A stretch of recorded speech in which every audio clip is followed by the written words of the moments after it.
Hello, everybody, and welcome back to Talking About Birds, the only Cardinal podcast more unprepared than the Cardinal front office. My name is Nate Heininger, and I am joined this week by my co-host, Ben Samorka. Hey, Nate H. How's it going? Wow. Coming in hot. Well, there's been no Cardinal baseball for over a week now, and so Thank God. Yeah.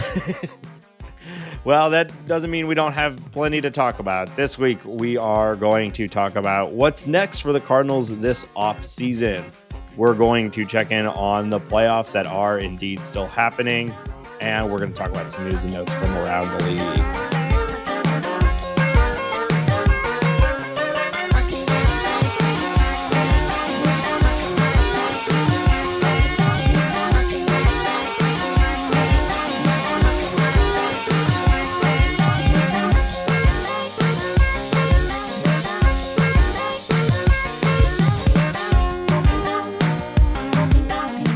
If you have an idea for the opening bit, tweet us at Talk About Birds. Hambone, we've made it now a week and a half after the season is over. We're getting deep into spooky season. I'm starting to get scared. There's ghosts and ghouls all over the place. My birthday's coming up. There's nothing scarier than the never-ending march of time. How are you feeling now, halfway into October? I was doing just fine before you brought that on me and made me think about aging and impending doom. I was doing fine. I love the spooky month. I'm a big horror movie guy. This is the season where like all the art house cinemas they bring their scary movies back out, and you can go see a good spooky movie for $5. We have 5+ pounds of candy sitting on our kitchen table because Mary thought it would be a good idea to buy that this much in advance so that we can just slowly eat corn syrup all month. So I'm looking forward to that. Yeah. I'm baking. I'm getting a little baking in. It's fall. I like having the oven going. I made some cinnamon rolls this morning. Wow. Yeah, a friend gave us some Thai cinnamon that I've been experimenting with. I love it. This is my season. Ski season is right around the corner. I know you don't care about that. Hey, that's not true. I'm going again this year. I'll see you in a few months. Yeah, that'll be great. You choose your words carefully. I'm coming at you. I'm coming for those slopes. Look at me. That I'm skiing. Nothing better than a visual bit. Look at my form. An idiot. So yeah, I think it sucks to be you. It sucks. How old are you going to be? A lady never tells his age. Yeah, you look rough. You look worse. I feel worse. I've barely recovered from my half marathon from last week. Yeah, I've reacclimated to the dense St. Louis air, though. feeling good. Now, how you live there? Now that we like post our faces online because of this podcast, and it's a weekly cadence to it, right? The other day I was going back and just looking, and I do think that we look worse than we looked a year ago or a year and a half ago. Like it's just there's this downward trend. That depressed me a little bit, but what are you gonna do? At least the starting spot was pretty low to begin with. That's a good point. It's not like there was much to look at the beginning. Right. So. Right. If you start at a 2 and you're fractionally losing, then it's not actually, you're not actually losing that much because you're starting so low. I'm a St. Louis 2. What are you? I agree. I'm a little confused though, because you just expressed a lot of love for like spookiness, but you also hate holidays. So how do you balance this love for this time of the year, but also I assume you hate Halloween because it's people getting together to have fun, and that is just counter to your general way of life? I agree with you, but I like Halloween. Halloween is the one that I like. Okay. We have decorations. I bought pumpkins. Wow. We're gonna have a Halloween party at the house this year. Well, I'll probably make some food for it. We'll have drinks. This is the one I like. I like this one. So Have, uh, have you considered your Halloween costume yet? I think if anybody is a Righteous Gemstones fan, that Yes. we are going to, Mary and I are going to do a combo costume. I am going to be Adam Devine's character, and she is going to be his formerly satanic, now saved friend. And if you see that show, or if you've seen that show, that will make sense. If you have not, it'll absolutely not make any sense. But Yeah. yeah, I'll be essentially like a youth pastor with like gold chains on, and Mary will be a reformed Satanist. Is all you need to know.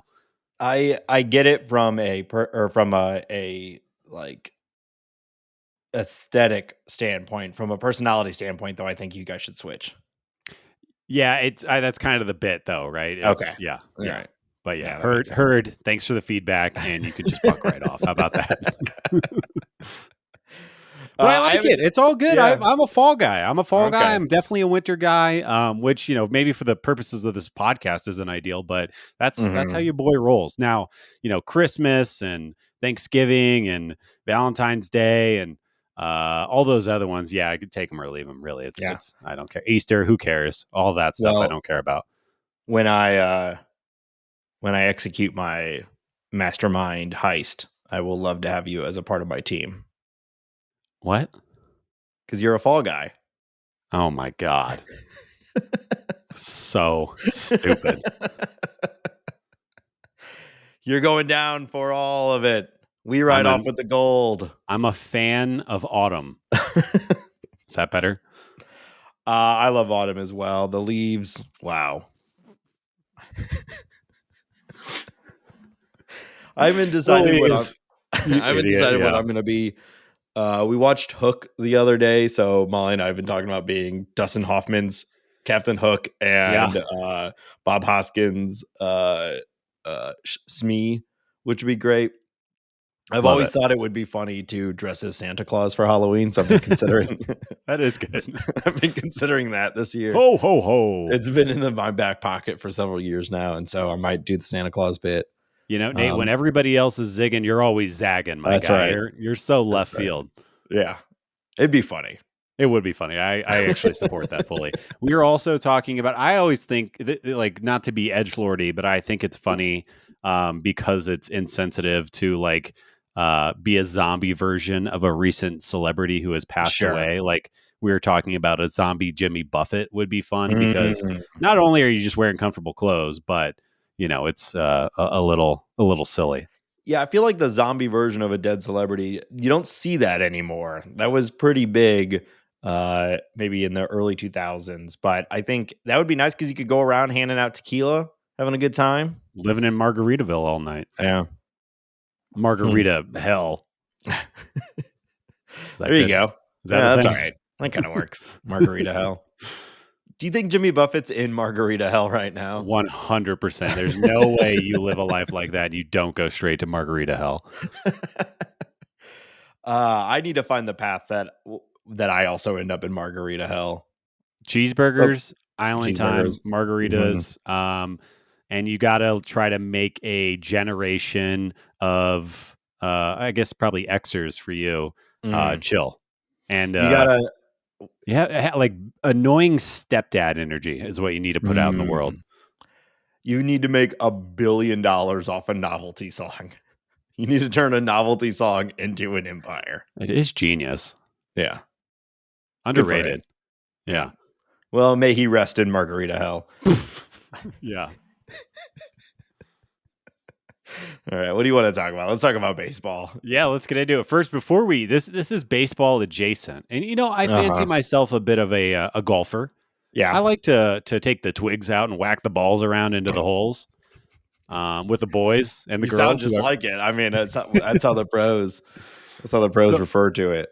I had to tell you about this. This Friday, I was invited to a event that's being put on by this, software company, whatever. They're trying to sell me crap. It doesn't matter.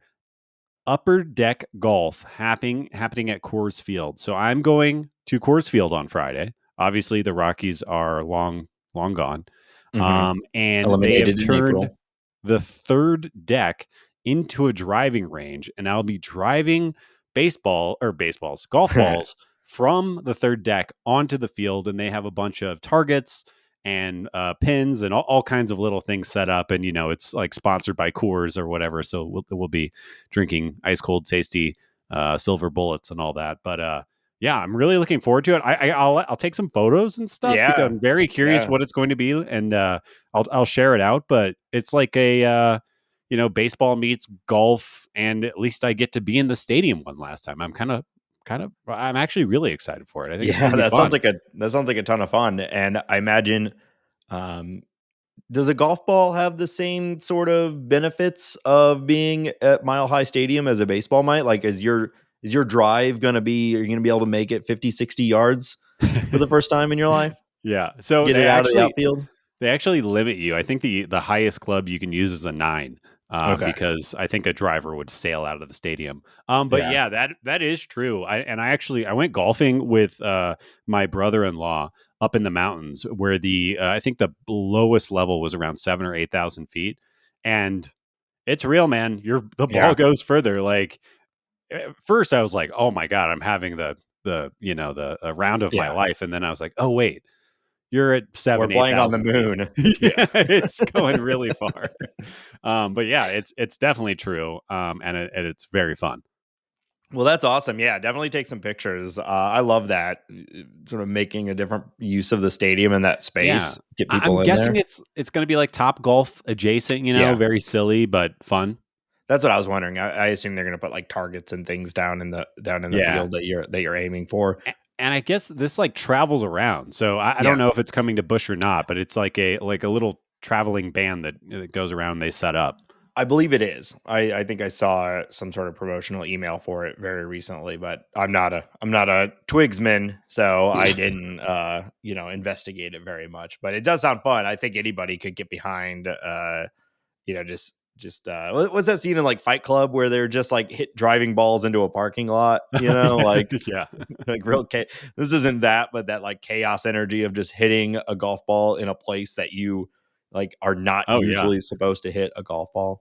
Just hitting things at things. It's just fun. When I was in school down in Cape Girardeau, I remember we would just throw beer bottles at a mattress factory. And that was a great form of entertainment. Just hitting a thing with a thing that's having fun in Cape Girardeau. That is.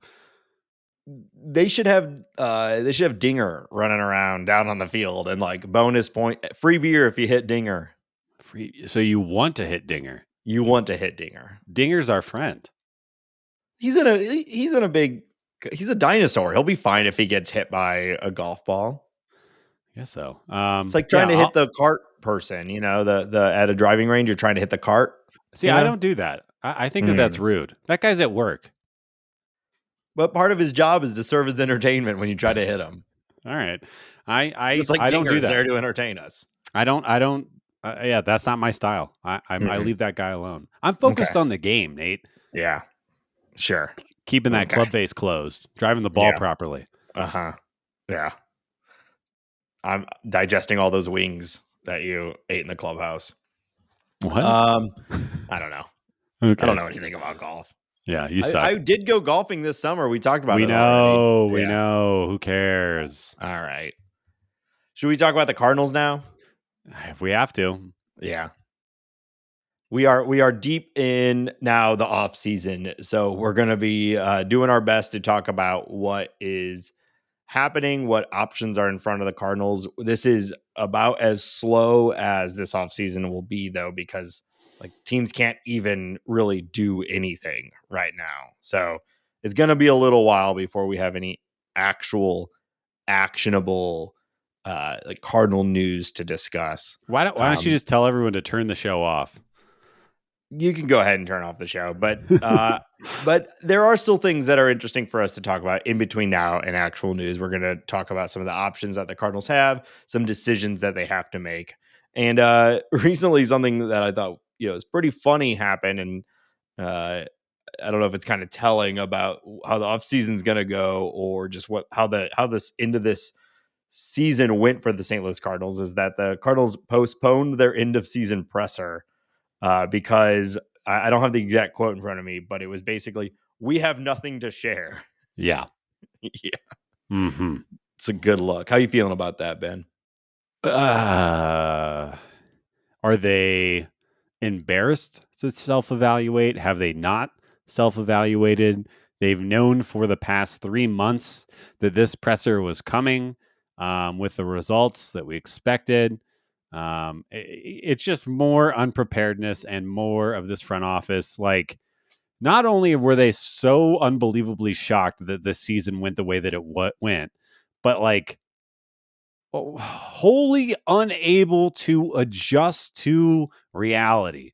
Yeah, And I think this is I think a sliver of that. It's really not that big of a deal. They'll right. come out and talk at some point, but I do think that it just gives people like us more ammo to be like, do you guys know what you're doing? Are you focused? Do you have a plan? Are there communications happening? Like, is your email down? What is happening?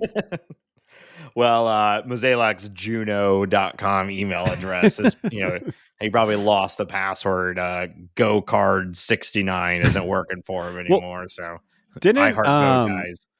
didn't Mo and Co hack into the Astros private data server with a password of like It, Eckstein22 or something like it that? was I would not definitely, be surprised. yeah, hack is a strong word. I think they, what's his face? Logged in. He didn't change the password and it was Eckstein something, which is Yeah. hilarious. It's like you Incredible. name your, for a long time, my parents' passwords were like a version of my name or Yeah. my sister's name or whatever. And And didn't the that guy go to equivalent, jail? Sorry. uh, it was Correa. Yeah. And yes, he For did. guessing a For, password. well, Kind it of was amazing. much more than that, but yeah, Espionage, so on and so forth. Yeah. corporate espionage. Yeah. But still kind of Yeah. crazy. I Yeah. feel like if you make it that easy, it's almost your fault. Like if You I should be just allowed to. put Yeah. $100 on the sidewalk and leave it there for a day, I don't think I get mad at the person for picking up the $100 Mhm. bill. But We should definitely relitigate this controversy from like hey, we got time. 2017 that neither of us can remember all of the details about. It's the off season. We got time to relitigate. That's a good Um, point. but yeah, so anyways, I guess to sorry to get back, Nate, to be on Mhm. topic. I'm sorry Thank for you. poking the bear. Thank you. Yeah, again, it's just kind of more of the same. Something that I thought was interesting in a recent Katie Wu did a little Q&A on theathletic.com. And as always, we love Katie Wu. She's great. But she brought up. Let me say this, and I'm going to come back to what we're trying to talk about here. But she said that the Cardinals have one of the smallest coaching staffs in MLB. They also have one of the smallest player development groups in MLB and one of the smallest minor league coaching staffs in baseball. And in that same article, and now I'm going to quote Katie Wu, she said that the common consensus was that more manpower was needed, reflecting on the season that was. And basically saying Ollie never lost the clubhouse. That has been said time and time again. The players Mhm. have backed her up on that. Everybody's marching to that same beat. So I think I think it is time to drop that narrative. Not that I think you and I have really been talking about Right. that, but that narrative exists on radio and online and stuff. And I Yeah. think that it's just not true. But I found that pretty interesting is that more manpower was needed. And we were kind of talking about this with the in-house analytics department and kind of the way that the Cardinals are. They're behind the times. So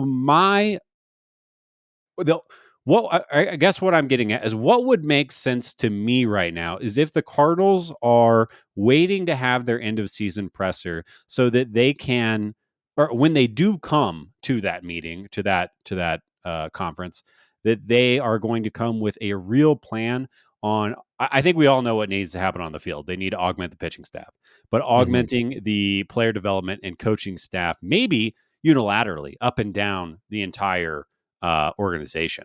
Um, just because, well, obviously Katie's reporting on that, and other people in the clubhouse are saying that. But anyways, that would Yeah. be a reason that makes sense. I may be giving them a little too much credit, which is undue. Yeah, Well, that's to try to yeah. to try to meet them halfway, you know? Yeah. Yeah, I certainly hope you're correct. I mean, that would be wonderful if they come out with like, "Hey, this season was not great. Here's our plan XYZ. We've in the last month while the playoffs were going on, we've done this, this, and this to reset and reestablish whatever, whatever the Yeah. plan may be." That'd be great. I'm not super confident that that's what is happening. Yeah. Their, again, I'm paraphrasing, but their statement for the reason they stalled the presser, which I agree with you, isn't a big deal. It's whatever. We all know what happened this year. We don't necessarily need it, but they said they stalled it essentially because they have nothing to share. So Yeah. if they were planning a big, beautiful rollout of like a whole new like ethos of development, I think maybe you would lay the groundwork a little bit more with why you have declined to do your end of season presser. But I don't know, set low expectations and then everything looks good, I guess. So maybe I do think that some of that stuff is going to happen. Yeah. Like I'm reasonably confident that we're going to see some fundamental changes to how the organization is set up this off season. But is it going to be in this like really like really well constructed and well communicated rollout plan? There's nothing about the way Yeah. the Cardinals have handled themselves for the last half decade that makes me think that's what's going to happen. Right. Yeah, and I think like Mo saying like delivering the message the way he delivered it, it does kind of bleed into the narrative of like, oh, Mo is coming down from his ivory tower and handing over the Right. plates, and right now he doesn't feel like handing the plates over so that we can transcribe them later in our Hmm. ancient rituals. And he's very annoying for that. There are so many GMs now that are like really good with the press, really communicative. Jerry DiPoto, maybe too communicative. I don't know if you read what he was saying last week, but sometimes they Whoops. need to shut up. But I would, if we could get a midway between Mo and Jerry DiPoto, that would be Yeah. fantastic. Um, I Now I'm going to say this name just because he's in the news. I'm not saying he's necessarily the right guy for the job or anything like this, but I would. We've criticized the Cardinals are too insular, right? What Hmm. if you bring in a Gabe Kapler type person or Gabe Kapler and say, hey, why don't you come and flesh out the rest? Like, I want you to be a special assistant to the GM or something like that. Yeah. And let's fill out our coaching staff. Let's fill out our player dev staff. Both sides of this game. You know the management side, the coaching side, and you know the player dev and analytics side. Why don't we go bring in an ace, somebody like that who has knowledge, who's worked for organizations that deploy, the Dodgers and the Giants that have those kinds of setups and kind of give him free reign. I would love to see something like that. I think it's highly unlikely because Mo is the untouchable one, the man with no Right. name, the chosen boy. But I would love to see something like The the bow-tied man. Um, None shall question his ascot. that. Yeah, I've thought about Gabe Kapler as well. Like, obviously, he's not going to take Marmal's job. Like, that we just know that's not going to happen. But like, these teams can do whatever they want. You could have Gabe Kapler in the dugout as well if you gave him a different title. Like, we have seen teams all over the place experimenting with different things and getting people in different positions in order to fully utilize their, you know, what they bring to the table. And so, yeah, special assistant to the GM, whatever. Like, he seems like he'd be valuable in the organization. I think we talked about it last week. Pretty surprised that the Giants let him go. I mean, there surely there's something from the outside looking in that we're not seeing that resulted in that removal, but still, like, very respected dude and has that sort of analytical mindset that I think we've been looking for a while. And like I think to reiterate, like you can have 26 coaches if you Yeah, want. You can have each guy can have their own special coach working with him if you wanted to do that for some right. reason. So maybe not go that extreme, but you get a little closer to that line. Why limit yourself? Yeah. I mean, that is pretty telling that the Cardinals have some of the smallest staffs across all of MLB and, have now struggled for quite a while with specifically pitcher development, but arguably development across the board. I mean, they're very good at making like above average players, but what's the last star that the Cardinals have developed, right? We Right. we go and get them, which is a skill, and that's cool, but like we're not they're like, look at what the Orioles are doing. They're pumping out stars left and Yeah. right. They're getting high quality players and making them better somehow. Right. But Yeah. like to your point, like this year, Wilson Contreras, okay, he's having problems maintaining his bat and his glove in game calling. Great. You get a coach. There's a coach that just works with Kisner Yeah. and Contreras on game planning and making sure that they're prepped for that. They're just, you pay a guy a tenth, less than a tenth, a 100th of a player's salary. Mhm. I don't really know Yeah. what the math is, and you are solving a problem very, very easily. So yeah, I Yeah. that's what I'm really hoping for. Again, I'm probably giving Mo and Co too much credit for that, but we'll see what Yeah. happens. Well, and the Cardinals have this to some degree with Okendo, like he is incredible at helping players develop their defense at the major league level. That's one part of what you need to be successful at. And the Cardinals have this like ace in the hole with Okendo. Obviously, it's really easy for us to say, like, oh, just go get a coach that is incredible. That's a lot harder to actually do. But it doesn't seem like they're even trying. So hopefully that's some of the stuff we see some development in this offseason. Yeah. Maybe they'll start pilfering the college ranks of all those coaches and managers, and just bring in more people, more names, more Yeah. opinions, more one-on-one help. I think would go a long way. Get Matt Um, Holiday back in. he says he wants to manage again, so I don't really know what to think of him, but Yeah. I don't know. Look at Skip. Skip had a great year. Maybe Holiday will be great too. Although Probably going to I win manager of the year. probably, and I would be Yeah. totally fine with that. He, Yeah. it's always which team outperforms what we think they're going to do, and they pretty much Yep. just give the job or the award to that guy. And I Yeah. think that's Skip this year. So another thing I wanted to talk about as far as the end of season presser and kind of my expectations is that they are going to readdress or reassure or bring up again, whatever you want to say, the um, methodology which they will be driving at for their starting pitcher situation. And we've heard three. You and I have kind of balked at that. Hmm. And I kind of wanted to just have a conversation about what do you think the Cardinals are capable of, and which would you prefer? And I have it written here. Would you prefer three okay starters, two solid starters, or one proper front of the rotation ace level pitcher? Assuming that these spots are going to get filled in. And I guess I bring it up that way is because I think we all kind of agree that there's no way the Cardinals are going to go sign three number ones or even two number ones. Right. Would really Yeah. surprise me. So I guess what if you had it your way, if you're GM for the off season, what kind of path are you taking? Yeah.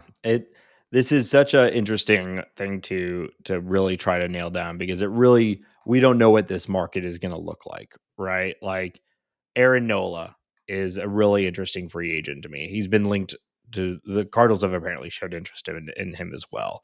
And you said last week that you think like the long-term mega contract for starting pitchers is likely over. Like that era is done. Right. So what does an Aaron Nola contract look like? Does signing Aaron Nola if I get Aaron Nola, is that it for the Cardinals' ability to sign anyone else on the free agent pitching market? Would that constitute the ace that you're talking about? You get one guy, and that's Aaron Nola, or will the contract expectations be where you could do Aaron Nola and one of the more mid tier guys? Because I think Yeah. that's what I would. I don't. I think the Cardinals have to augment the front end of the rotation, and I know that is a risky endeavor. Signing any sort of starting pitcher in free agency is always a risky endeavor, but they're so far behind now in pitcher development, and we see it time and time again.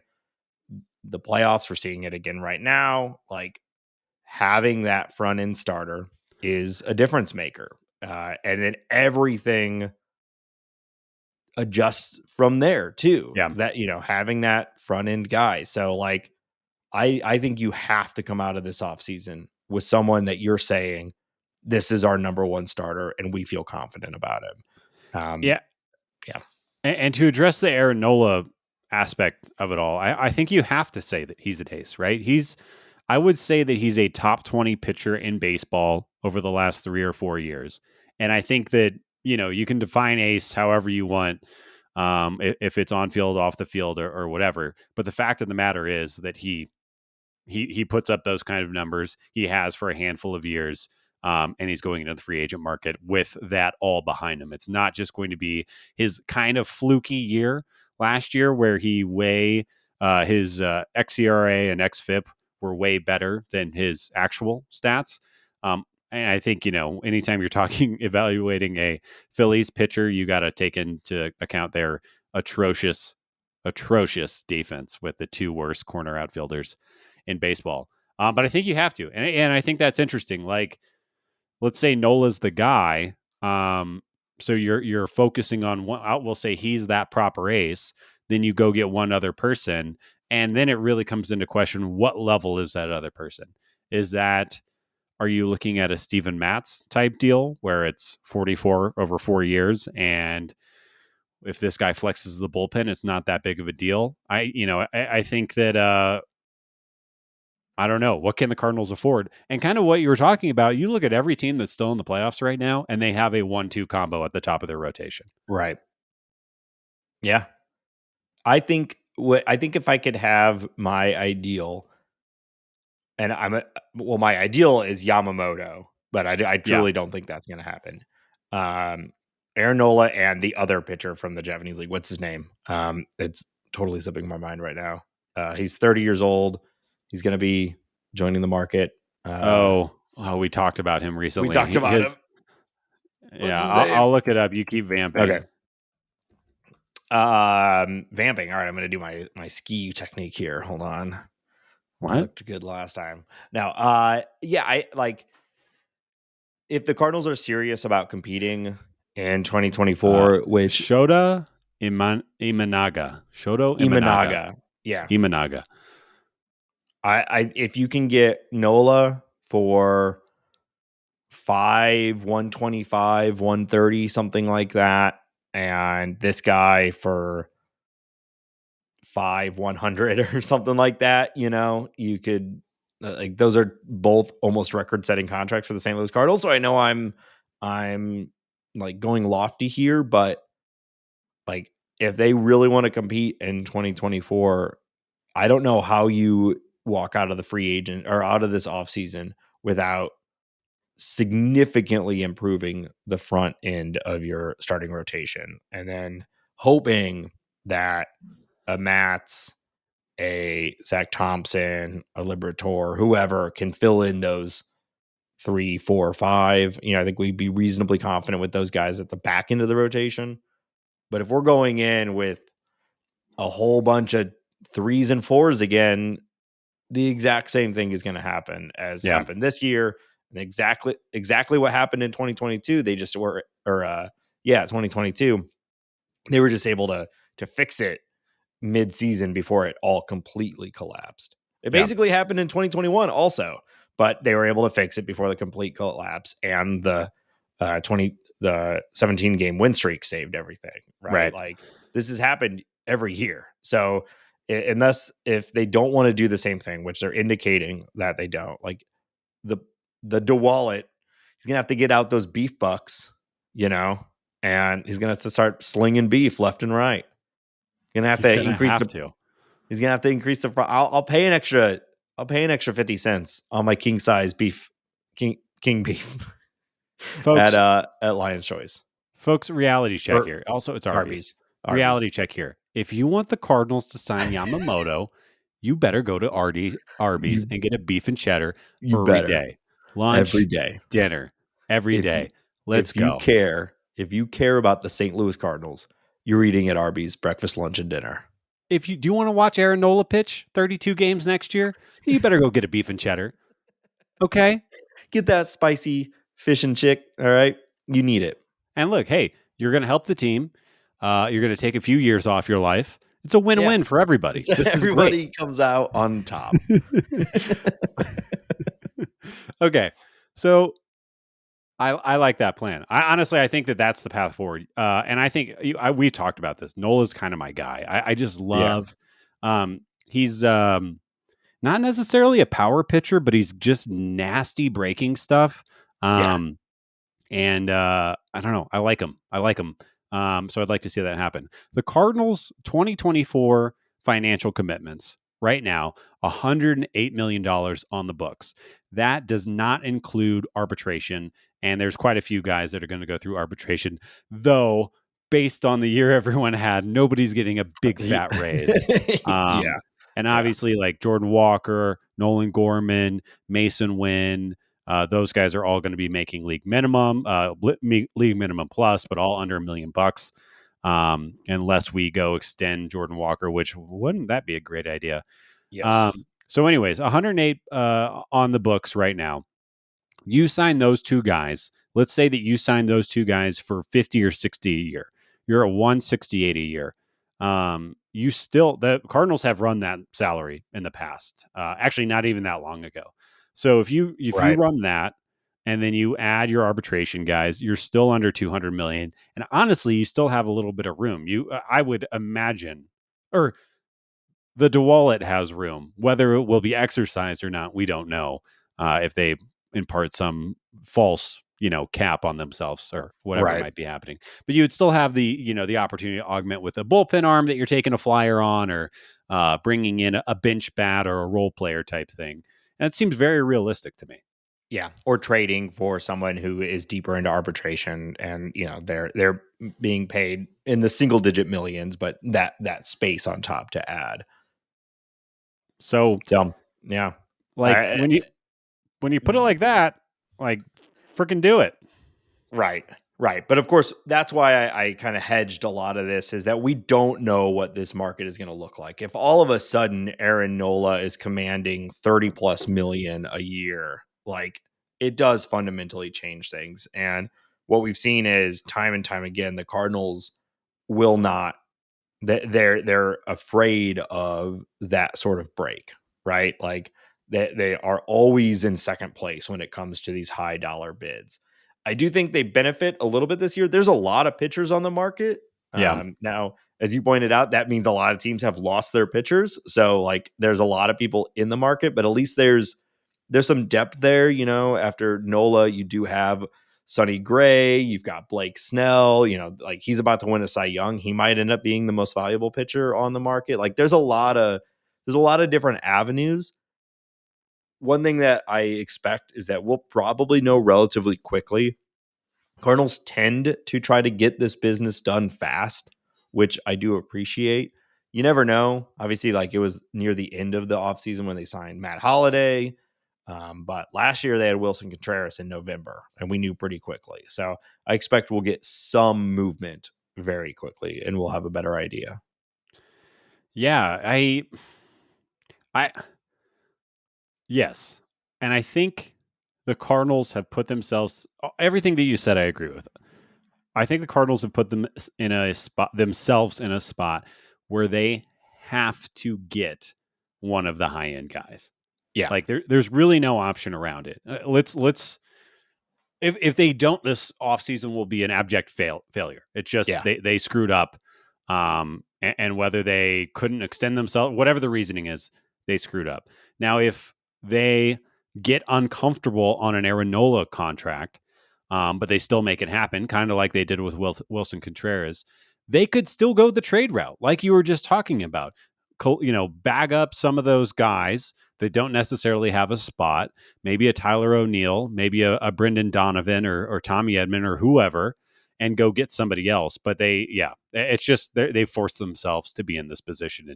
And here we are. And I mean, every time I look at this list, Marcus Stroman, Charlie Morton, Martin Perez, Lance Lynn is back out on the market. Eduardo Rodriguez, Julio Urias. Now we might not be playing anymore. We'll see what happens there. But there are interesting names out there. Andrew Heaney, Yeah. Alex Wood. Now, yeah, I'll just leave it there. We'll be talking about this all off season, but I think it's just the number one thing that the Cardinals need to focus on. Yeah. I do expect that, we're going in with these high hopes. I bet that they sign one of like an Alex Wood, Andrew Heaney, Lance Lynn, something like that. And as long as that's not as long as they're not signed as the big acquisition this offseason, I'll be okay with it. If we say it's depth, Lance Lynn is coming in as the number 3 or number 4, or Yeah. Heaney is, because What? like I actually like Andrew Heaney. He needs to stay healthy, but like, he's one of those guys that has always felt like he's gonna have that year, that is incredible, but it just has not happened Yeah. yet. Yeah, and him pitching in Bush would be, I think, a match made in Yeah. heaven. Now that being said, yeah, like not only do I not want that to be the big acquisition because that wouldn't be enough, but then that would make all of us Cardinals fans like have to unnecessarily dunk on Andrew Heaney or any of those Right. names because you're like, Right. we got a guy, but it's not the right guy. So now we're Yeah. like pseudo mad at Andrew Heaney because Mo didn't do what he's supposed to do. And I always, like it kind of happened to Steven Matz. I kind of felt bad for him. Like, Yeah. wait, this, I mean, this deal's fine, but this is all we did. This is how we fortified the pitching. And it's not Steven Matt's fault. He's just here to help. Yeah. Yeah, totally. Let's talk. There's some non-tender candidates coming up. Yeah. You want to run down the list? Yeah. It's a real who's who of Studley studs. Dakota Hudson, Jacob Barnes, Jake Woodford, and I think maybe the most controversial one, Andrew Knizner. There are other people who I think are basically guaranteed to be non-tendered, but I think these are the 4 that are probably, or I guess they're up for discussion. And I guess really quickly for me, I'd get rid of Barnes, Knizner, and Woodford tomorrow. Yeah. As soon as the World Series is done, they're gone. Yeah. I'm having a hard time not throwing Dakota Hudson in there too. I mean, I know there's that like we all know the appeal of an effective Dakota Hudson, but at what point do we just say, okay, it's not happening. We need to throw someone else out there. But he's making 7 figures. He's 29 years old. And, he hasn't been really relevant to the Cardinals' success in 4 years, 5 years. So you don't have to really convince me that hard. Yeah. He threw 81 innings in 2023 with an FIP of 5.06. And he doesn't strike anybody out. And he walks people. A nearly 10% walk rate. His walk rate is only 3 points lower than his strikeout rate. Like, right. You're playing with fire, and he's not, like you said, he's 29. Like, seems like a chill dude, had a good career. He's fine. Let him go. I think Woodford, yeah, like, what a run he's had. He came into 2023 as the 5th starter, and it just never clicked. To me, Woodford's a guy that's going to go to Nippon Professional Baseball League, and he is going to be there for like 3 seasons. Yeah. He's going to learn how to pitch, and he's going to come back, and he's going to rock like a 3.5 FIP for a couple of seasons and make a couple $1 million. He's going to go the Miles Michaelis route. Yeah, Miles Michaelis, Merrill Kelly, that route. I don't know why, but he just reeks that to me. All right, let's talk about the controversial one, Ben. Andrew Knizner, you're letting him go. I think you got to let him go. Ivan Herrera had an amazing year last year. He needs, I really am fine, especially if the Cardinals make a trade to kind of lighten the load as far as the infield outfield mix so that you can get Wilson Contreras a few more ABs at the DH position. I think that we should start moving towards Ivan Herrera, Wilson Contreras catching duo He looked great. He looked great in his stints. He had a great year in AAA. Get him up here, make sure that he knows the Cardinal way and how to call games so they don't have to throw him under the bus in a handful of years. And, I Yep. talked about this with Kyle. How often does a slugging catcher age well? Yeah. Rarely. Unless you're Benji Molina. Yeah. And would you say he aged well? He kept hitting dingers. He kept hitting dingers. Yeah. So some more stats for you. Ivan Herrera last year, he played in 13 games. He had 44 plate appearances, hit 297 with a 409 OBP, a low slugging 351, but ultimately that came out to a weighted on base average of 349 and a 122 WRC plus, resulting in in 0.5 Fangraphs wins above replacement. So in just 13 games, he put up half a WAR. And Ben, what do you think Kisner's WAR was for the regular season last year? Are you looking on Fangraphs? I'm looking on Fangraphs. Okay, so he definitely had negative defense. I will say he's probably average on base, and I would assume negative offense, but he's at the catcher position, which helps him out quite a bit. I'm going to say he's got I'll be nice. He's got 0.7 Fangraphs WAR on the season. Ben, you are very nice. Over 70 games played, 241 plate appearances. Andrew Kisner is worth a hot negative 0.1 Fangraphs WAR. Let me run down his career. Yeah. I was thinking let me just run down because the his catcher position, he'd get the bonus, but not enough. Nope. He's been negative defensive WAR so here's his career. And I hate dunking on this dude because he's been a Cardinal for a long time. So I'm not, it is what it is. The numbers are the numbers. Negative 0.2, negative 0.1, negative 1, negative 0.4, negative 0.1 for a career Fangraphs WAR of negative 1.9. So even Herrera has produced more WAR in 13 games than Andrew Kisner has his entire career. Correct. Now, Kisner, clubhouse guy, backup guy, everyone likes him. There is some value in that. And catcher metrics, still not perfect. So, not trying to write with ink here, but I think there's enough evidence at this point to support the fact that I agree 100%. Time to move on from Kisner. Let's let Ivan.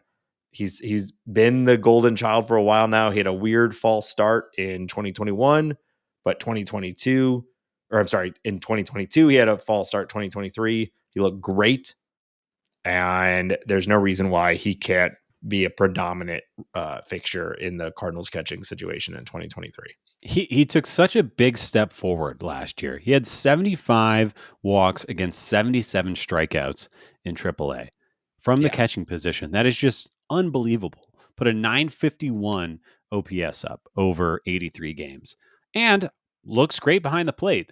And unfortunately for Kidster, he doesn't really, his arm isn't there, his catching isn't there, and I'm sure his game calling is above average because everybody raves about it. And I think, the catcher-pitcher relationship is important. Look at what Adley Rutschman has done for the Orioles. That matters. It really helps. I know. We could talk about this later, but I think everybody may have overrated the Orioles a little bit. They don't have any pitching, but sad to see them get bounced out like that. Yeah. But yeah, anyways, to round this out, I'm sorry, Andrew, but it's time to move on. Yeah. On the Orioles real quick. First time since Adley Rutschman has been a member of that team have they been swept. He should have tried harder. Yeah, it's his fault. I think he did hit like 083 in the playoffs or something like that, but it's tough. Yeah. Rangers have good pitching. They do. All right. Well, we do want to talk about the playoffs, and we've got some other things from around the league that we want to talk about. But before we do, we want to remind our listeners that this show is listener supported on Patreon. We are going to continue to bring this show to you through the whole off season. There's not a lot of constant baseball content through the entire year. And we are very happy to bring it to you and keep this little show and this little community going. And if you want to show your support for it, consider joining our Patreon. Join the revolution, Ben. I We're thought we trying were to. saying come home. Oh yeah, no, yeah, we're on to come home. Come home. Come home. Go to Arby's and then join our Patreon.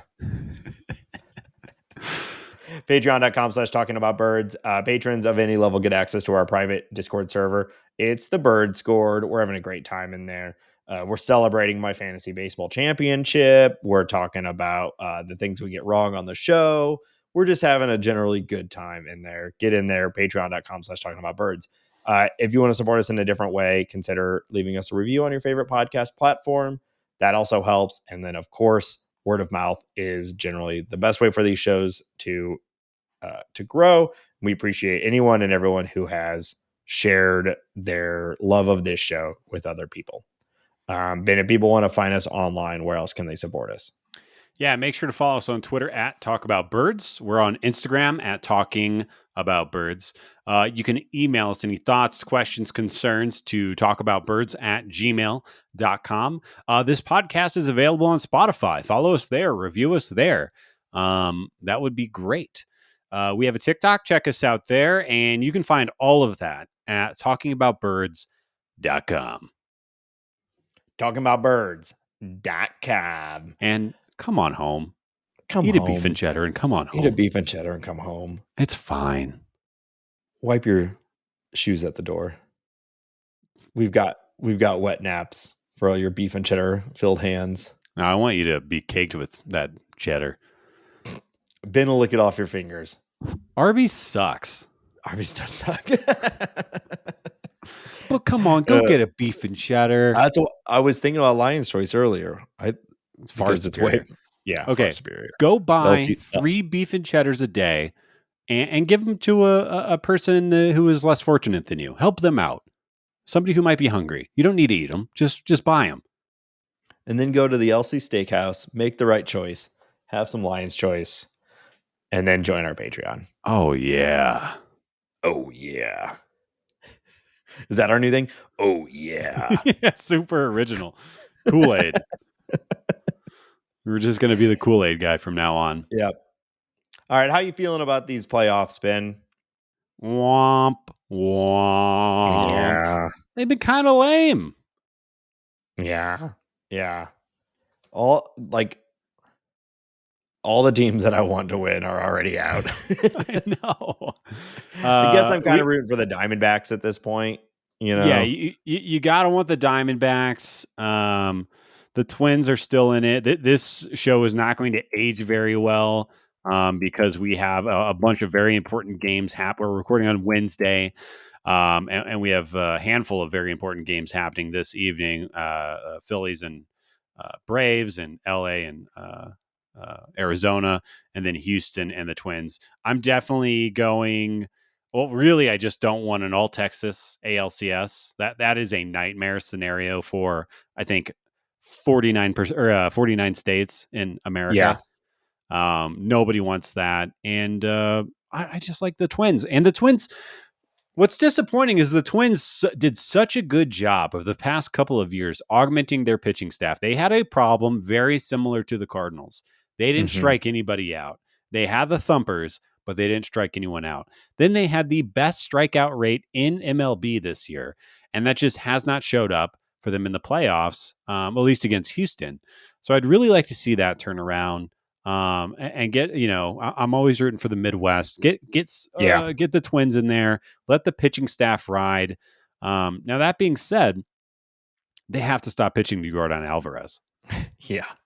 Yeah, it's giving me flashbacks of David Ortiz, which I know he gets comped to for a number of reasons anyway. But like, it seems so obvious. It's easy for us to say it sitting on our couches, but it just seems like just walk him every time. I don't care who's on base. It's going to be less damage. Walk him. And I get over a long season, it doesn't make sense to hand out walks all the time.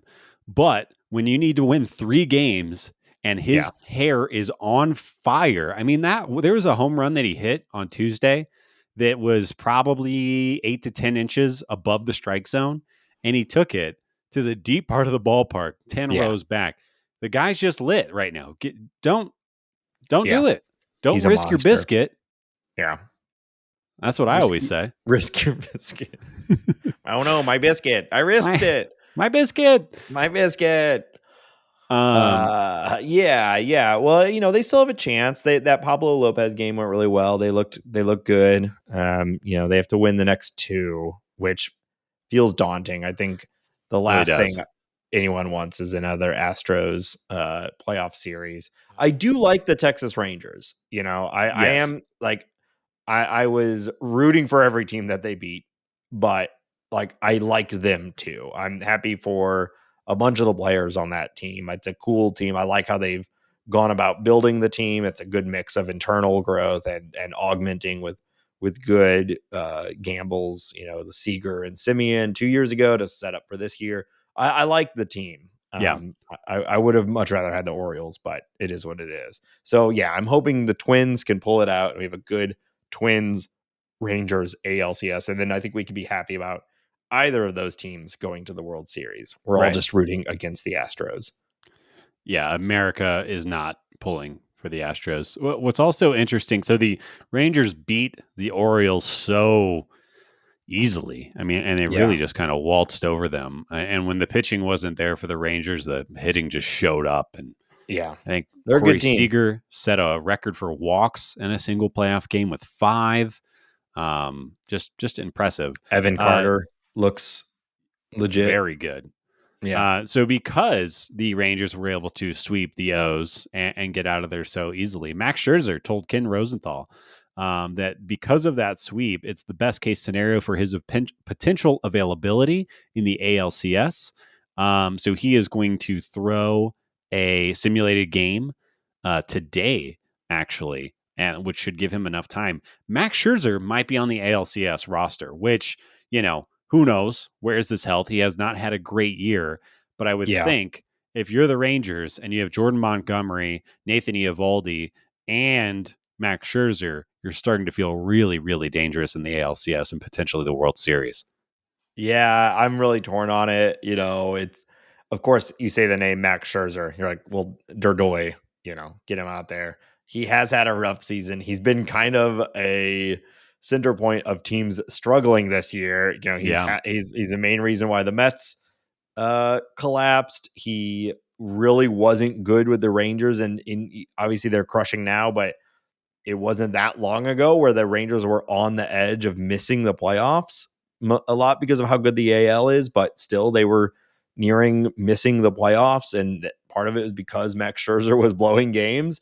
So it would really be nice icing on the cake of a disastrous season if he does make it to the ALCS and then gets lit up or something like that. But it's Max Scherzer. If you've got him, you're gonna throw him. Yeah. And you'd be probably stupid not to, but you can just kind of see this narrative going where like, this is either it's a chance for ultimate redemption on a bad season or like the nail in the coffin of a really rough season for someone. Yeah. Yeah. And, to that point, and I'm going to lump Scherzer and Kershaw into the same boat here. Just, they're Hall of Famer all time greats. And the Dodgers, whose pitching just has not showed up at all. And Yeah. the offense hasn't really showed up at all. Kershaw gets blown up in the first game, throws 30 something pitches. Bobby Miller, the baby, who throws 101 miles per hour, gets beat up. And in game 3, when the Dodgers are fighting for their lives, they are throwing Lance Lynn. I thought that they might go Clayton Kershaw just because he threw so few pitches in that start, Yeah. and that you would assume he would still be fresh. But they are betting their season on Lance Lynn, and I would assume if they win, that Kershaw would get the next start. It would make sense to Yes. me. But kind of telling and interesting. I would say the same thing to the Dodgers that you just said about Max Scherzer, about Clayton Kershaw, but obviously they're not going that direction. Yeah.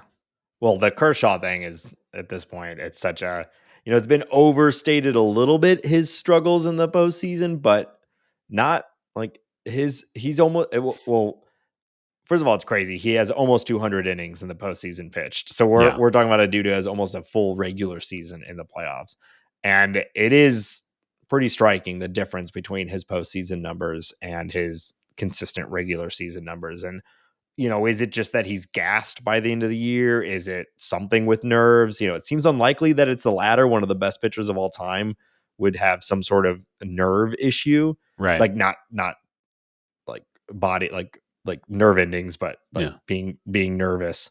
So I don't know. I mean, but it's pretty wild. Of course, as St. Louis fans, we're all having a great time when Kershaw's getting lit up in the postseason. Yeah, it's like, we might not be there, but we can certainly laugh at Clayton Kershaw as hard as we want and have flashbacks to Matt Adams leaping and bounding down the first base line after his 3-run shot in the playoffs. So he's Carpenter taking him deep too. It's kind of wild.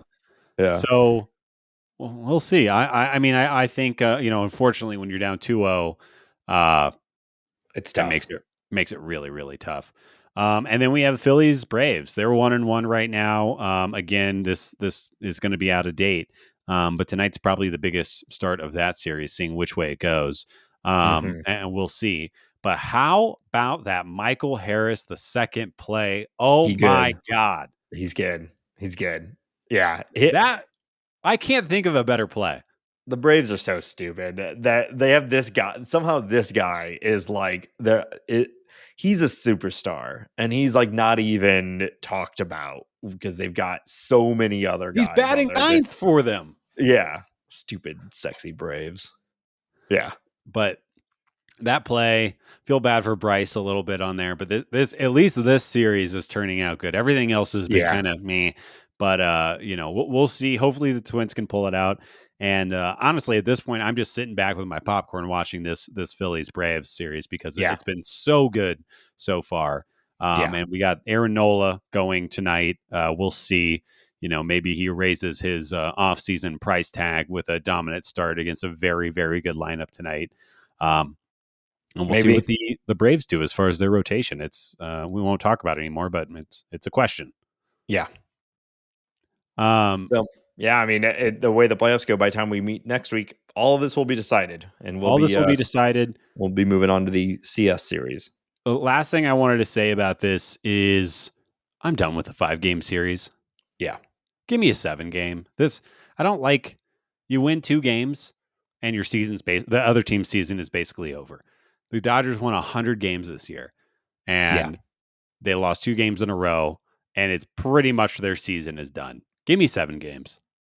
So I agree 100%. I want to go all the way back to the 9-game World Series, and everything else is 7 games, like extended as much as possible. I've been thinking a lot about this recently, Ben, too. Like I had some. We talked about this a little while. I think it was the last off season. The idea that baseball is moving away from divisions and is going to go back to 2 leagues. And the playoffs are determined by ranking from within the 2 leagues, kind of how it used to be. Right. And my initial reaction to that was like, no, divisions. It's baseball. Like my entire life basically has been this concept of divisions. But for whatever reason, this year has made me feel like I'm actually starting to swing back around to like, let's get rid of divisions. Let's do like, the first place in each league gets a bye. Let's stretch it out a little bit and let's stop having teams that are like, that get into the play. And I know the Cardinals have benefited from this multiple times. Yeah. But like, I want to see the best teams in the playoffs, and I want the playoffs to have to be meaningful. And I know that the playoffs are a random championship generator, but you really compound that when you do 3-game series or even 5-game series. Yeah. It's, you add this randomness. So I'm all in favor. Stretch it out. I think most baseball, this isn't a unique baseball fan. We're basically saying give us more baseball. Yeah. But like it is give us more meaningful baseball. Yeah. It's an incredibly long season for it to be over. And especially with the way it works, where you might have a 101 team, win team be a wild card team. So their entire epic season comes down to a 3-game series. Yeah. Like it just feels bad. So I would rather us go into a no division system and just have the top teams get the best seeding in the playoffs and then have the playoffs be extended. Those are two different Yeah. things. One is more likely than the other because I don't know that they actually want to add more playoff games, but I don't think anyone would be upset about it. And it would likely be more revenue for all these teams. So Yeah. I don't know. Yeah, I think I fully agree. Reseeding absolutely needs to happen at some point, maybe after the wild card round, something like I've that. seen that Uh, too. Reseed after the wild card. That would be an easier fix, a short well, term fix, but yeah. I think if I had my druthers, I would subtract 2 weeks from the regular season, just make the season shorter and extend the playoffs and have that be more meaningful. And I almost I would even almost be interested in exploring some type of wild card tournament where all of Mm, these teams are playing against each other, and maybe the two bottom teams fight each other. The winner of that beats the third, the wild card with the second or the first in the wild card rankings, and then but I think these getting this random chance in these bad seating matchups and what the reward for having a 100 win season and winning a very tough National League West is really not that high right now. And I think they need to find a way to increase the value of winning your division so handedly, like the Dodgers did or the Orioles did. And you're really yeah. not doing that. You're, oh crap, the Rangers are hot. They're come to town, and now Yeah. they're my daddy. So Well, I they think try. Oh no, the Rangers are my daddy. Yeah. Well, I mean, they tried that by giving the top two division winners a bye, right? That was the intent, but you still just end up in a short series against a team that probably just smoked someone in the wild card series. right. So yeah, Yeah. I think there's a smarter way to do it, and I think more games is one way to do it. I also think extending it out and making the wild card teams beat up on each other more is probably another part of it. But we'll see. This is really only the second season we've actually had this, so maybe it'll yeah, start to level itself out. Maybe it's small sample size, but yeah, I'm complaining. yeah. Same. No, I think there's definite room for improvement. So, all right. What next? What do you want to chat about? Should we go into the league news or anything else on playoffs you want to talk about? I'm ready to get going. I think these are going to be great NLCSs and ALCSs, assuming Houston doesn't win. But yeah, let's get to Yeah. league news. All right. What do you got for us?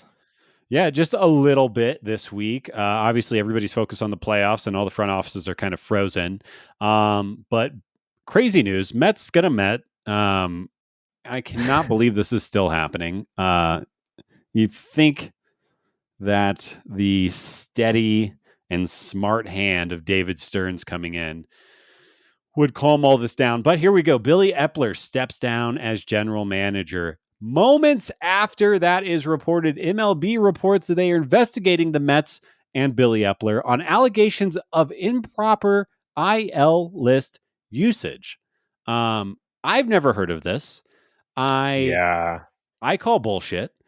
I think that every team misuses the IL. Well, look at the Cardinals this year. Look at what the Dodgers have done since rosters have expanded. Like every team does this every year. So what the hell is happening here? Yeah. Is and I got lots of conspiracy theories. We all know that the other owners don't like Steve Cohen because he's got big fat pockets and he likes to throw those fat stacks around and make everybody feel less than. Is this the other owners coming at Steve Cohen just giving him a headache? Did Billy Epler do something that was against a player's wishes and somebody complained about it? What's really going on here? Because again, I Yeah. call bullshit. This doesn't make any sense. It's compelling. It certainly is because, like you said, I think everyone has kind of known that teams have been utilizing the IL as a way to manipulate their rosters and particularly manage pitcher usage. But they've been using it for a lot of different reasons to be able to get people on the shelf without having to utilize options and things like that. So we've all known that it's been happening. So what did he? It's like you said, it's one of two things. Either like they're just this needs to stop, and the Mets have been chosen as the team to be the fall guy, to be the Ben Samorka, or he Autumnal did do guy. yeah, autumnal guy, the most boring of all guys. Um, or he did something so stupid that it's like, okay, listen, we're all doing it, but you can't do that, And I guess since they've publicly announced that there's been an investigation, I suppose we'll get some degree of resolution to this. They normally will give some sort of public response, but it is interesting. I don't know. And it's just great. Like how much turnover has happened in the Mets. I Yeah. mean, even since Cohen has taken over, he's just running through Oh yeah. GMs. They're running Yeah. through Pobos. It's the Mets. The people are getting fired for drunken driving. People are getting fired for an allegation that I've never even heard of happening in baseball. Um, it is just so bizarre. And it's like there's some curse or something. It's like, Yeah. it's not Cohen's fault. It's not the Mets. There's something beyond. It's otherworldly. Well, I find it some of amazing. these recent ones could be Cohen's fault. He's a They shady could be. dude who does shady shit. So it wouldn't surprise me if Steve Cohen directly said, like, oh, can we exploit the IL system? Go do it. I should be in prison for all sorts of things, but I'm a Yeah. billionaire, so I get away with it, So I don't know. We'll find out. It It's w- interesting. it would be weird, like, and maybe that is true, and maybe that's just his nature, and maybe that's just how he is, and he doesn't really have any scruples to lean on. But you would think this isn't his.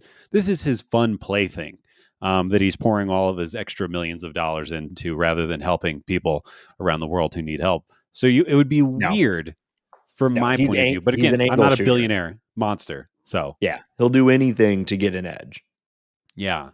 The You know what I other mean? thing that's odd to me about this is, they say if you pick up any baseball player at some point midway through the season and you give them an MRI or a real close look, like there's going to be tears and bumps and bruises and everything like that. So if it came down to it, you could say, like, we're putting Adam Wainwright on the IL. Well, let's take a real look at his shoulder. Yeah, it's fucked up in there. Where there's a reason Yeah. to put him there, and that's probably true for most pro ball players.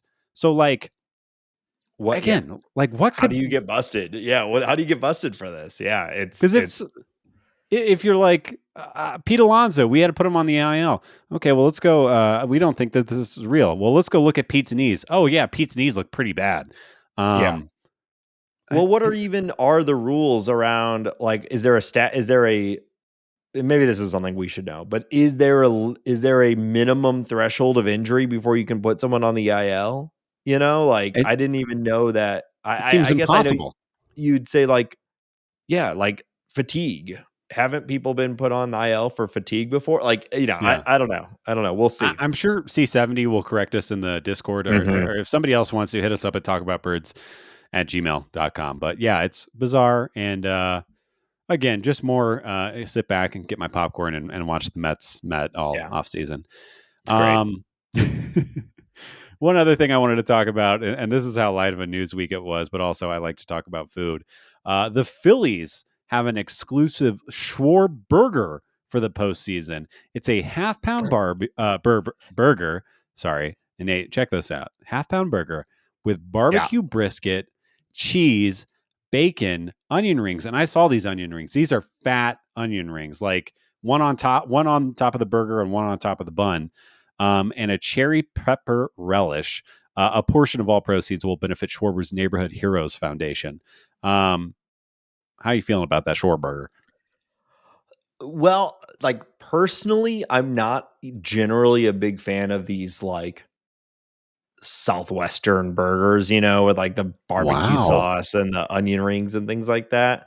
But I mean, it still sounds great. Like, I would have that if it's offered, like, that's not my preferred, like, ridiculous sloppy burger, but it seems very representative of Kyle Schwarber. Do you think he was in the marketing meeting when he was like, "What if we added brisket to it?" I always wonder what these players' involvement in this stuff is. Like, do they actually have any say in it? Or is it just like, hey, Schwarber, we made you a burger. Tight. What is Well, it? Oh, it's a junk pile of horribleness. Yeah, that sounds right. Here you go. Well, that's what I'm saying. It's not like a turkey burger with an avocado spread on it. It's like Yeah. it's a bit of a monstrosity. So I feel like he had to be involved. Like more Yeah. power dingers hitting But more. 199. Yeah. Stupid Kyle Schwarber. All right. Well, anyways, that's the Schwarberger's out there. Are you getting one? Are you getting a Hell yes, Schwarber? I'm getting one. I'm getting one Yeah. first inning. And I'm just gonna sit in my filth for 9 innings Yeah. as the Phillies and Braves go at it. Sounds great. Yeah, I mean, I wouldn't say no. If anyone Yeah. wants to send me a Schwarberger, um, And Nate, it's going to a good cause. This is helping well, first responders in the Philadelphia area. How can you not eat the Schwarberger? hey, and it's also providing jobs to first responders throughout the Philadelphia area as heart attacks run rampant. We got another one down. You got an You onion ate ring 3 lodged in his throat. Schwarbergers. Yeah. All right, that's all I got for league What a hack news. joke that was. But That all was right, let's so move stupid. on. Yeah. All right, Ben, we're returning as we end this episode. We're returning to a game that we last played. I believe it was with Kelsey on the show. I found an article that gives us another breakdown. They're attempting to list all the different baseball slang that exists throughout the world. Okay, So we're returning throughout the to world. talking about words. Words. God, I forgot about this. Words.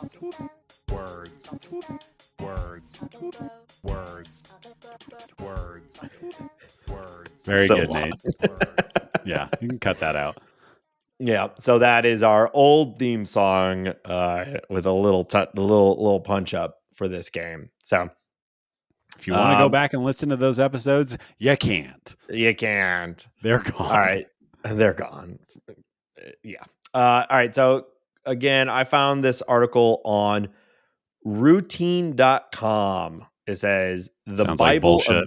The Bible of baseball slanguage is an ongoing project to unite the language that we as ball players speak. We combine many of the historical terms with many modern day sayings, and people have submitted to us from all over the country and world. Wow. Okay. So the way this is going to work is I've got a term or a phrase from baseball slang, and I will give you options, and you tell me which one you think this is. Okay. All right. Does that make sense? It does. All right. The first term, an aspirin tablet. Is an aspirin tablet a fastball that is especially hard to hit? A super high fly ball, a ball used for warm up, or a bruise from being hit by a pitch? Bruise from being hit by a pitch. So definitely not a bruise because that would be very small and very large, and aspirin tablets are very small.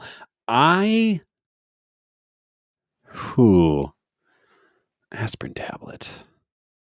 So I'm stuck in between a high pop up because I would imagine when it's very, very high in the air, it looks like a little aspirin tablet up there. I'm also thinking fastball, but I'm wondering if there's any type of medicinal thought process here or if it just straight up looks like a aspirin tablet to these people. But I would imagine a very, very hard fastball, it's hard to see, also looks like that. And I could see an old timey announcer saying, he looked like he was swinging in an aspirin tablet up there because the fastball was going 88 miles per hour back in 1942. So I'm going to say it's a term for a fastball. You got it, Ben. A fastball that is especially hard to hit, making it seem as if the ball is the size of an aspirin. Let's go. Nice. I had to talk that one out, but I got there. You did. All right. A barber. Someone who throws above the batter's head a lot. Mm-hmm. Someone who chats up other players a lot. Okay. Or is it a player with unique hairstyles? Ooh. I don't think they would give a friendly nickname to somebody who throws high and end a lot because, well, you don't want that, right? And if you get a cool nickname, maybe you're more likely to do it. Maybe not. So I'm going to say a Chatty Cathy. You got it. It's someone who chats up other players a lot. They're a barber. I guess it's like, you you go to the barber. You chat with your barber. Yeah. I love chatting with my barber. She's great. We talk about everything. She knows me better than you. Molly cuts my hair ever since COVID. We were just like, yeah. Well, I'll tell you, you got a Kramer look going on right now. So whatever she's doing, stick with it. That would be like the most offensive thing you could ever say to her. She hates Seinfeld, which is the biggest rift. That's the biggest rift in our relationship. I'll put video online. You look like Kramer right now. Well, that's not great. Michael Richards says we've forgiven him. He's fine. He got Comedians in Cars and Coffee. Where he's back. Okay, I'll let you. You can. That's yours. It's your take. Okay. How about a 5 o'clock hitter? 5 o'clock hitter. Is this someone who hits really well during batting practice, but not well during games? Is it a hitter who prefers evening games?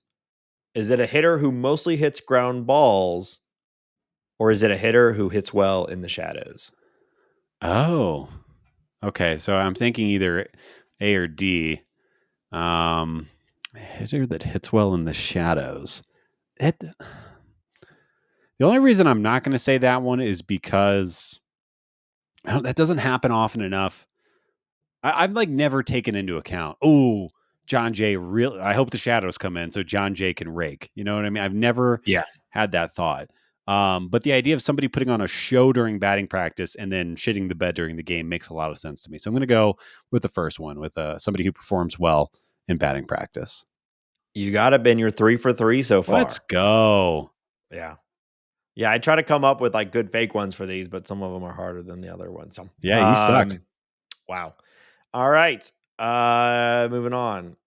Arm candy is player wives. What is this? Is the arm candy a fastball over 100 miles per hour? Is it ibuprofen or aspirin or things like that? Is it steroids? Or is it a beanball that hits your arm? Huh.